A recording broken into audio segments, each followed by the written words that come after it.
Fala família, muito prazer. Para quem não me conhece, eu sou o Marcel e na aula de hoje a gente vai comparar a Renner com a Marisa. Vamos identificar quais são os principais indicadores e como a gente consegue comparar por ser do mesmo setor. Então, a primeira coisa que a gente tem que analisar é que elas são do mesmo setor, elas são concorrentes não do mesmo público diretamente, mas sim da moda e varejo. Na maior parte do business da Renner, ela vende moda para varejo. Então, desconsiderando a Camicado, ela é uma concorrente direta com a Marisa, principalmente porque se você olhar nos shoppings, a gente encontra sempre uma loja da Marisa junto com uma loja da Renner ali. E agora com a internet, elas também disputam esse território, elas tentam ao máximo captar o público ali. Então a gente consegue fazer uma comparação para entender como que é o comportamento dessas empresas no balanço patrimonial, nos resultados em si, para ver qual tem uma competitividade, um ganho de competitividade melhor do que a outra. Então a gente pode fazer uma tabela com praticamente todos os dados que a gente viu até aqui. Obviamente que a gente pode aumentar essa tabela com mais indicadores, mas eu não vou entrar em mais detalhes porque eu ainda vou explicar muito isso durante o YouTube, durante as aulas, porque eu ainda vou adicionando esses indicadores que a gente pode usar como comparação. Por enquanto a gente vai se atentar basicamente a todos que a gente viu até agora. E assim o principal é a gente analisar, primeiramente, o ativo total da empresa.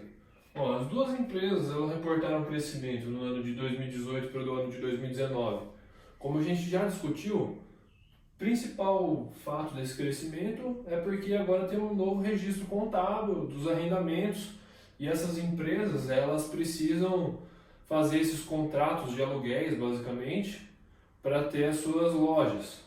Então isso aqui quando foi reconhecido no balanço, ele aumentou muito o tamanho, deu uma mudada ali. Isso no futuro vai ser bom, porque a gente vai reconhecer também a depreciação e amortização desses aluguéis. Então isso ajuda na hora de você abater um imposto ali, porque a hora que você coloca ali a depreciação, ela entra no lucro antes do lucro operacional. E essa adição do IFRS 16 dos arrendamentos é boa porque ela vai ajudar na hora de aumentar uma despesa ali que não é caixa.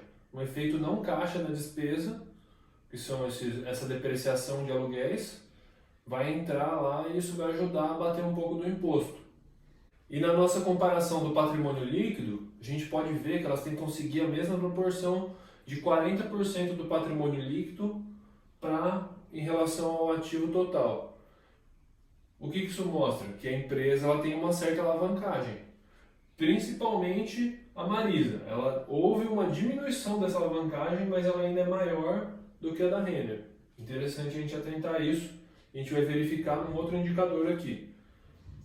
O capital circulante líquido, que é a capacidade da empresa de honrar compromissos de curto prazo. Ó, olha a magnitude deles. Eles estão crescendo. A empresa está crescendo e está crescendo o capital circulante líquido junto. Isso é bom. As duas empresas estão bem estruturadas nisso, em relação ao total do seu patrimônio.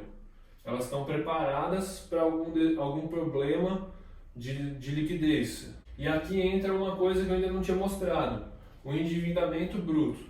O que eu considerei um endividamento bruto? Todas as dívidas onerosas da empresa, ali o endividamento de curto prazo e de longo prazo. Se a gente for analisar em alguns sites, a gente vai ver que é maior do que isso. Mas o que acontece? Como houve essa mudança do IFRS 16, a maior parte desses contratos eram de leasing financeiro, só que agora com essa mudança eles passaram a ser uma linha de arrendamento e ainda não teve balanço que mostrou lá no começo essa divisão. Ela foi mostrar só lá na parte de resultados que a própria empresa mostrou. Então, provavelmente nesses sites não tem ali essa diferenciação. Por isso que provavelmente você vai encontrar esse número, se você pesquisar, maior. Mas você pode, depende da sua análise também. Se você quiser acrescentar, fique à vontade. Eu achei melhor só reconhecer o endividamento oneroso aqui nesse caso, para a gente ver o endividamento líquido. O que seria o endividamento líquido? Seria o endividamento bruto subtraído das disponibilidades de caixa, que é caixa e aplicações financeiras.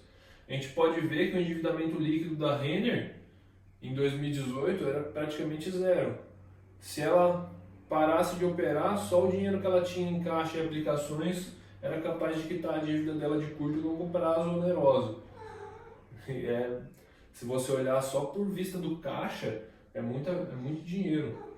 Então a gente pode ver aqui, ó, que a Renner ela é mais bem preparada em relação a Marisa, principalmente pela magnitude da empresa, o tamanho dela, e ó, a Renner como é melhor nesse sentido. Olha a Marisa aqui, tinha 620 milhões em dívida líquida. Então, a gente pode perceber que com o follow-on, com a entrada de caixa, ó, como diminuiu, ela conseguiu remover grande parte desse problema de endividamento aqui.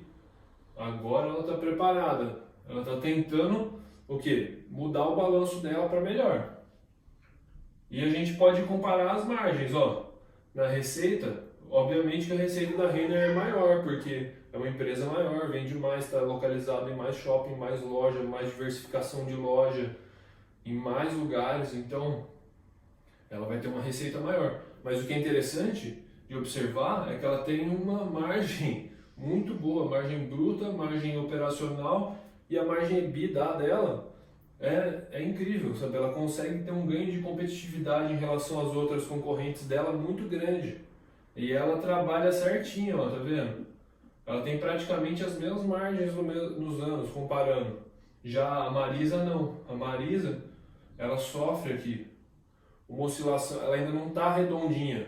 Então ela está sofrendo um pouco aqui. Com Covid ainda, então essas duas aqui vão sofrer, porque fechou shopping, afetou a renda dessas pessoas, pessoas que eram com medo de comprar, elas estão segurando, pode afetar muito aqui. Então tem que ver isso aqui em 2020, como é que vai ser. Se a gente continuar a nossa análise comparativa, a gente vai ver, ó o ROI. Olha o ROI da Renner, como é grande, comparado com o da Marisa. Por quê? Porque a Renner ela consegue otimizar ao máximo a sua receita. Ela vai ter um lucro líquido muito considerável. Já a Marisa, ela está sofrendo ainda, ela está saindo de uma crise. Ela acabou de se reestruturar, ela está ficando pronta agora para desbravar e conseguir ter todos os ganhos possíveis. E a gente pode ver aquela mesma discussão aqui no AF, ó, a alavancagem financeira. Ó como a Marisa diminuiu a alavancagem financeira dela quando ela fez o follow-on. Isso de certo modo segurou um pouco, porque o ROI poderia ter sido muito pior se ela não tivesse feito essa desalavancagem. Poderia ter sido, como esses fatores eles multiplicam o ROI, eles vão, se não tivesse acontecido essa redução da alavancagem, o ROI teria sido muito pior. E a Renner não, a Renner ela sabe utilizar disso. Ela tem uma alavancagem financeira relativamente alta. Digamos que para o setor, se a gente comparar aqui, vamos dizer que a média aqui é um 2.6, 2.7, talvez ela pudesse até aumentar mais a alavancagem financeira dela, porque aí ela pode tentar buscar um ROI maior do que isso até. E eu tenho certeza que ela já apresentou ROI maior do que 20 e poucos por cento. Então, é uma empresa que ela pode vir a se endividar de forma boa, aí, buscando essa melhora de performance para os sócios e para o dinheiro da empresa. Então, de certo modo, a Renner aqui ela performa melhor, porque ela entrega um retorno para o acionista muito maior do que o da Marisa. Mas tem um detalhe, aqui o investidor ele pode buscar um reconhecimento de que a performance da economia vai melhorar muito nos próximos anos, a ponto de a gente não ter só um ganho de melhora do ROI da Marisa, como a gente vai ter um ganho das ações, sabe? A ação da empresa vai subir muito. Então ela vai ser remunerada tanto pelo crescimento da empresa em questão do ROI, como em questão da empresa crescer e a valorização das ações. E aqui o nosso EBITDA, que seria o quê? o quanto a empresa tem potencial de gerar caixa operacional.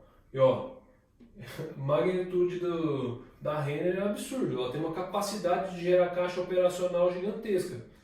E aqui entra aquilo que eu falei dos novos reconhecimentos do IFRS 16.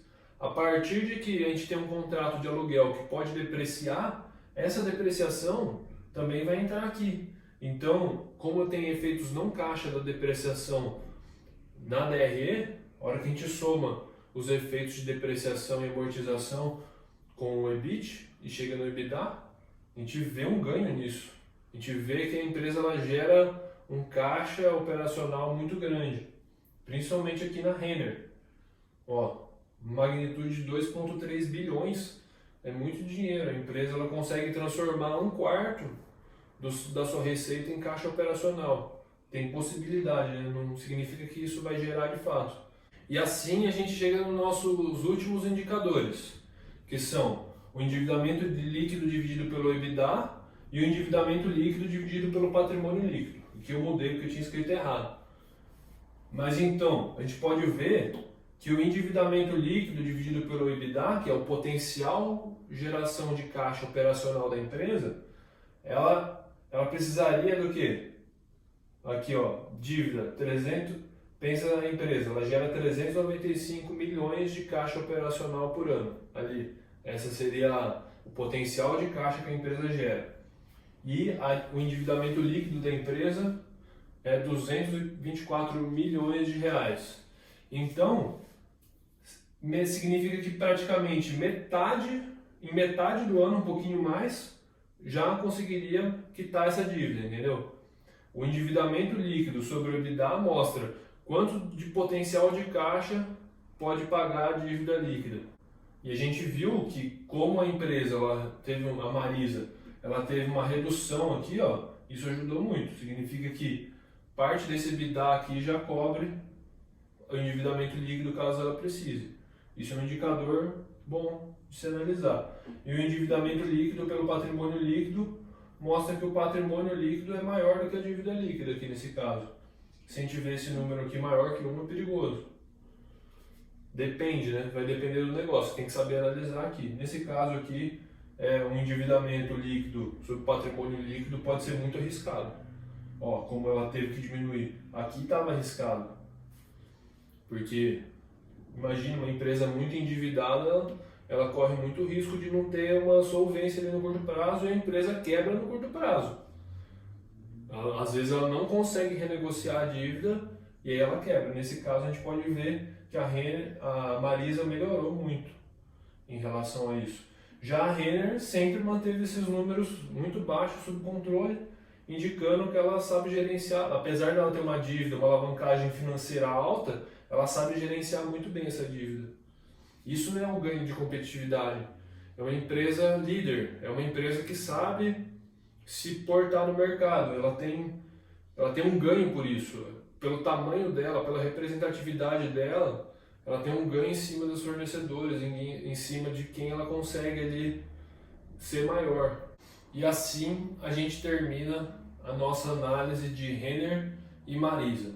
A gente comparou as empresas, não vou dizer que existe uma melhor que a outra, depende da sua estratégia, porque vai depender da sua análise do cenário. Se você acredita que tem um potencial muito grande de crescimento a Marisa, você pode comprar. Se você quer uma empresa que tem potencial de gerar muito caixa operacional, dando uma segurança e talvez futuramente recebendo sempre dividendos, talvez a Renner, vai depender do seu cenário. Eu não vou recomendar nada aqui, até porque eu não posso, mas são duas empresas que vale a pena dar uma olhada.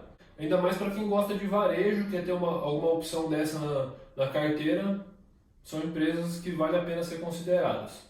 E no nosso caso foi um título educacional, para mostrar algumas comparações, como você pode ver um setor. E então, se você ficou até aqui, eu espero que você tenha gostado desse vídeo. Deixe aí nos comentários se você ficou com alguma dúvida, se você quer acrescentar alguma coisa. Eu vou te ajudar da melhor maneira possível. Não esquece de deixar o like no vídeo, seguir o nosso canal, ativar as notificações.